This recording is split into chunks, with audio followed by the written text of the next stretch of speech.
कि जो अभी सबसे वर्तमान समस्या है युवाओं को बेरोजगारी की, अनएम्प्लॉयमेंट की, उसके लिए वो फोकस कर कर जॉब भी क्रिएट करेंगे। और मेरे ख्याल से मोदी जी का ज़्यादा फोकस रहता है कि लोग खुद जॉब क्रिएटर बने।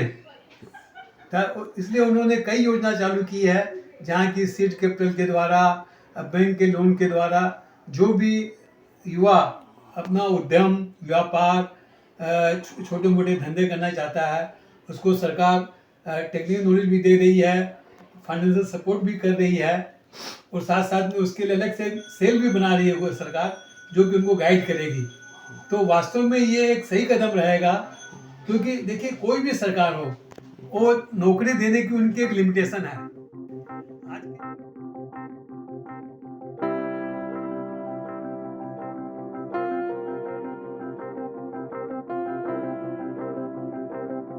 कुछ भारत सरकार के द्वारा हर फरवरी महीने में बजट की घोषणा की जाती है, जो साल भर का बजट होता है। तो इस बार का बजट कैसा होने जा रहा है, या इसका कैसा होने जा रहा है, इस क्या अनुमान है? इसी पर आइए जानते हैं सीए विनोद अग्रवाल जी से। सर नमस्कार, मैं दैनिक विश्वामित्र से आपका स्वागत है। तो सर जानना ये चाहूँगा मैं कि इस बार जो 2025 में सरकार की तरफ से जो बजट आने वाली है, तो आपको क्या लगता है ये बजट किन विषयों पे अधिक रहेगा और कैसा रहेगा सर? भारत सरकार का जो बजट बनता है, वो सरकार की नीतियों और उनकी और जो प्रोजेक्ट लेने वाले हैं, उसका एक दस्तावेज होता है। जैसे कि मोदी जी पिछले इलेक्शन में जीत के आए हैं, और ये मोदी सरकार का तीसरा कार्यकाल है, तो इसमें जरूर भारत सरकार ये प्रयत्न करेगी कि जो अभी सबसे वर्तमान समस्या है युवाओं को बेरोजगारी की, अनएम्प्लॉयमेंट की, उसके लिए वो फोकस कर कर जॉब भी क्रिएट करेंगे। और मेरे ख्याल से मोदी जी का ज़्यादा फोकस रहता है कि लोग खुद जॉब क्रिएटर बने। इसलिए उन्होंने कई योजना चालू की है, जहाँ की सीड कैपिटल के द्वारा, बैंक के लोन के द्वारा जो भी युवा अपना उद्यम, व्यापार, छोटे मोटे धंधे करना चाहता है, उसको सरकार टेक्निकल नॉलेज भी दे रही है, फाइनेंशियल सपोर्ट भी कर रही है, और साथ साथ में उसके लिए अलग से सेल भी बना रही है वो सरकार, जो कि उनको गाइड करेगी। तो वास्तव में ये एक सही कदम रहेगा, क्योंकि देखिए कोई भी सरकार हो, वो नौकरी देने की उनकी एक लिमिटेशन है। आज के ज़माने में कंप्यूटराइजेशन हो चुका है, तो जो ह्यूमन मैन पावर है, उसकी आवश्यकता बहुत कम हो गई है।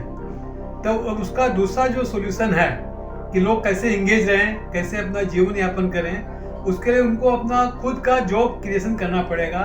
उसके लिए आजकल उद्योग में अनेक संभावनाएं हैं, कृषि क्षेत्र में संभावनाएं हैं। वो सबसे बड़ी जो संभावना आने वाली है मेरे ख्याल से, वो आएगी काउंसलिंग में। आज की जो युवा पीढ़ी है, वो इतनी तनावग्रस्त हो गई है कि उनके पास में एमबीए, सीए, डॉक्टर की डिग्री है, लेकिन जब जीवन में वो फेल हो जाते हैं, कुछ कर नहीं पाते हैं, तो डिप्रेशन में चले जाते हैं। इसलिए जो सबसे बड़ा जो मेरे को प्रोस्पेक्ट लग रहा है कि हेल्थ काउंसलिंग, मेंटल काउंसलिंग, ये जो क्षेत्र है, इसमें अपार संभावनाएं हैं। बिल्कुल, सर आप जैसा बोले इन सब में अपार संभावनाएँ हैं और सबको सेल्फ जॉब क्रिएट करना चाहिए, ये आपने सही बात कहा। मैं जानना चाहूँगा सर, ये जीएसटी का जो लोचा है, आजकल निर्मला सीतारमण जी का बहुत मज़ाक भी बन रहा है, जब से उन्होंने पॉपकॉर्न पे अलग-अलग जीएसटी लगाई हैं और आपका दूसरी चीज़ों में। तो सर मिडिल क्लास का हमेशा से ये कहना है कि जीएसटी जो है, टैक्स जो है बहुत ज़्यादा भरता है। आप इसे कैसे देखते हैं, और सरकार को जीएसटी या फिर टैक्स में कितनी राहत देनी देनी चाहिए, या आप गुंजाइश दिखती है आपको? देखिए। देखिए, जो भी लोग जीएसटी का विरोध करते हैं, वो इस बात को भूल जाते हैं, जीएसटी आने के पहले excise duty, custom duty, sale tax, octroi tax, production tax, तरह तरह के टैक्स होते थे। उन सब टैक्सों को हटाकर गवर्नमेंट ने एक जीएसटी ला दिया। इससे काफ़ी सिंप्लीफाई भी हुआ है, व्यापार करने वालों को काफ़ी सुविधा हो गई है। और देखिए, जहाँ तक सरकार का सवाल उठता है कि अगर वो जो सक्षम व्यक्ति हैं, उनसे अगर कर कलेक्शन नहीं करेगी, तो विकास के कार्यों में, समाज के कार्यों में कहाँ से खर्चा करेगी। आज जीएसटी का जब चालू हुआ था से 4-5 साल पहले, तो जीएसटी कलेक्शन 1 लाख करोड़ से कम था महीने का। आज ये 2 लाख करोड़ से 2 लाख करोड़ महीने से ऊपर चला गया है। अब इसमें कुछ जो टेक्निकल चीज़ें रहती है, रेट बढ़ना है, रेट कम होना है, वो समय के हिसाब से जैसी आवश्यकता रहती है वो सरकार को करना पड़ता है। आज बिल्कुल। कोई भी सरकार, चाहे कांग्रेस सरकार हो, चाहे स्टेट सरकार हो, वो कोई ना कोई माध्यम से पब्लिक से ही पैसा लेती है, वो पब्लिक के लिए खर्चा करती है। अच्छा। इसमें देखने वाली बात ये होती है कि जो सरकार खर्चा करती है उसका प्रॉपर यूटिलाइजेशन हो, वहाँ पर जो वेस्टेज होता है वो वेस्टेज रुक जाए। बिल्कुल सर। तो मेरे ख्याल से जीएसटी एक बहुत सरल प्रक्रिया है और 95% लोगों को इससे लाभ हुआ है, आराम हुआ है। अच्छा सर, आपके मुताबिक एक सरल प्रक्रिया से लाभ हुआ है, बिल्कुल। सर अभी जैसे कि एक मतलब एक आशंका जताई जा रही है कि दुनिया जो है वो महंगाई की चपेट में है। इसको लेके आप भारत का मतलब भारत इसमें किस तरह से है, आप इसको कैसे कहेंगे, देखेंगे? देखिए, महंगाई शब्द ऐसा है, जब मैं बचपन में पढ़ता था स्कूल में, उसमें 71 में भारत बांग्लादेश का वॉर हुआ था। जी। उसके बाद में इतना रेट सब जो बढ़ गया था कि लोग बोले क्लाइमेक्स हो गया महंगाई का। आज उस बात को मोटा मोटी समझिए आप 52-53 साल हो गए हैं। उससे अगर हम कंपेयर करते हैं तो वास्तव में हर चीज का 10 गुना दाम हो गया है। इन लोगों का इनकम भी तो बढ़ा है उस हिसाब से। जो मजदूर पहले 2 रुपया डेली कमाता था वो आज 700-800 रुपया डेली कमा रहा है। तो हमेशा आपका जो खर्चा, आय और व्यय, अगर दोनों में बैलेंस है तो तकलीफ नहीं है। बिल्कुल, लेकिन सर ये आय व्यय में तो कह रहे हैं लोग कि थोड़ा गड़बड़ा गया है, आय कम हो गई है, व्यय जो है वो बढ़ता जा रहा है। नहीं, देखिए ऐसा जो आदमी मेहनत करेगा, परिश्रम करेगा, अभी अवसर बहुत हैं पैसा कमाने के। लेकिन जो आदमी सोचे कि अभी ये जो कुछ सरकारों ने जो ये फ्री भी देना चालू किया है, किसी को 2,000 महीना दे रहे हैं, किसी को 4,000 महीना दे रहे हैं, ये चीज गलत है। इसका मैंने हर लोग विरोध करते हैं, इसके बावजूद भी सब सरकार देना चालू कर दी है। इसका एक मैंने पूरा जन आंदोलन बनना चाहिए कि नहीं, किसी को कोई भी चीज मुफ्त नहीं मिलेगी।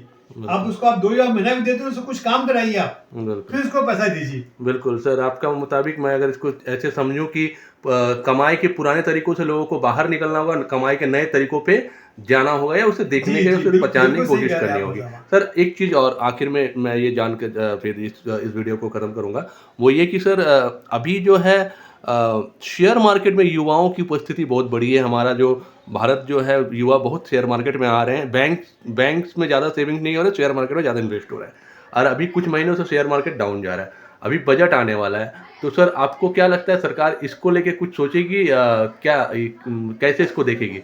आपको क्या लगता है सर इस पर? देखिए, शेयर बाजार में युवा पीढ़ी का आने का मुख्य कारण यह है कि युवाओं में एक तो शिक्षा का ज़्यादा प्रचार हो गया।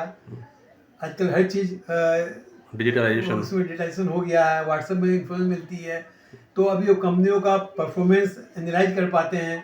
तो उनको लगता है कि भी अगर ठीक ढंग से उचित निर्णय लेकर अगर शेयर बाजार में इन्वेस्ट किया जाता है तो उसमें अच्छा रिटर्न मिलता है, जो कि यूथ को लुभा रहा है। इस बोल के बहुत से युवक शेयर बाजार में चले गए। लेकिन मेरी व्यक्तिगत धारणा है कि खाली शेयर बाजार पर डिपेंड नहीं होना चाहिए किसी भी युवक को। अपना दूसरा काम करते करते वो अपना शेयर बाजार में एक्सपोजर रखे तो बेहतर रहता है, क्योंकि शेयर बाजार में अप एंड डाउन वो लॉ ऑफ नेचर है। शेयर बाजार कभी भी एक तरफा नहीं चलता कि हमेशा अप जाएगा या हमेशा डाउन जाएगा।